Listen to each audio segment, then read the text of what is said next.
Pradeep sir, एक बार HDFC bank को लेकर आपका व्यू दीजिए। एचडीएफसी बैंक को लेकर आज खबर आई कि लीलावती ट्रस्ट ने बैंक के खिलाफ एक मानहानि का दावा किया है। 1000 करोड़ रुपए का मुकदमा किया है इन्होंने। हालांकि बॉम्बे हाई कोर्ट ने जो ट्रस्ट की अर्जी है उसको खारिज कर दिया है।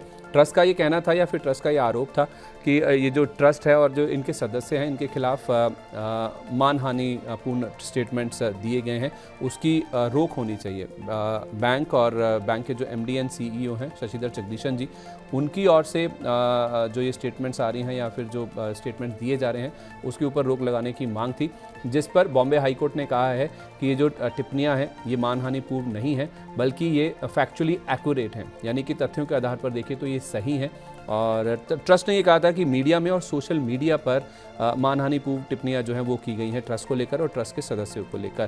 तो ये मामला थोड़ा सा एस्केलेट होता हुआ दिख रहा है। अब एचडीएफसी बैंक को लेकर आपका व्यू सर?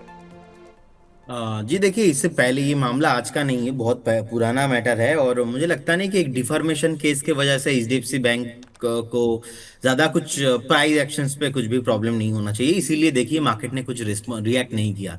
हम्म। अब 738 के आसपास का भी प्राइस है, और कुछ टाइम पहले जो स्कैम एक सामने आया था, तो कहीं ना कहीं मुझे लगता है कि जो कॉर्पोरेट एक्शंस अगर कभी भी कुछ ऐसा होता है तो कुछ टाइम तक हमें थोड़ा ऑब्जर्व करते रहना चाहिए, चाहे वो कितने भी बड़ा बैंक, कितने ही गुड रेपुटेशन क्यों ना हो। हम्म। एंड इसीलिए आप देखेंगे कहीं ना कहीं प्राइस में ज्यादा कुछ इमीडिएट लेवल पे मूवमेंट अब नहीं आ पा रहा है। हम्म। सो मैं समझ पा रहा हूँ जिस तरीके का सिचुएशन यहाँ पे है, आपको बने रहना चाहिए।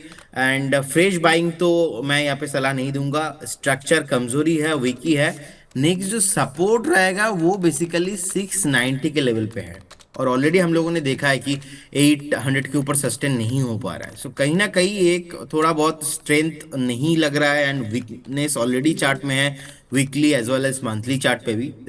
715 700 तक एक बार पॉसिबल है रिट्रेसमेंट पे नीचे एक बार दिख जाए, क्योंकि इससे पहले जब नीचे आया था ऑलमोस्ट फरवरी 2024 उस टाइम पे मुझे लगता है कि फिर से रिविजिट होने का पॉसिबिलिटीज है। और जैसे ही ऐसा कोई कंप्लाइंस या तो मामला हो, एक लीगल प्रोसेस है, it will take some time. ज्यादा कुछ झटका नहीं होगा तो प्राइस एक्शंस में कहीं ना कहीं वो रिफ्लेक्ट नहीं होता है। सो कहीं ना कहीं मार्केट ने कहीं ना कहीं वो एडजस्ट कर दिया है। सो मुझे लगता है कि फ्रेश बाय अभी नहीं करना चाहिए। मैं अभी ऑब्जर्वेशन में रख रहा हूँ, और बेटर आईसीआईसीआई बैंक। एंड अगर आप थोड़ा और देखना चाहेंगे तो एक आरबीएल बैंक भी है, मुझे अच्छा लग रहा है। इन फेडरल बैंक का भी चार्ट बहुत अच्छा है। RBL bank 380 390 on the way. And अगर हम देखेंगे तो फेडरल बैंक मुझे लगता है कि एक बार 340 350 ऑन द वे जी। ओके, तो एचडीएफसी बैंक की बजाय ICICI bank, RBL bank, federal bank, इस पर आप नज़र रखिए। ये प्रदीप हलदर जी कह रहे हैं कि उनकी पसंदीदा शेयर हैं।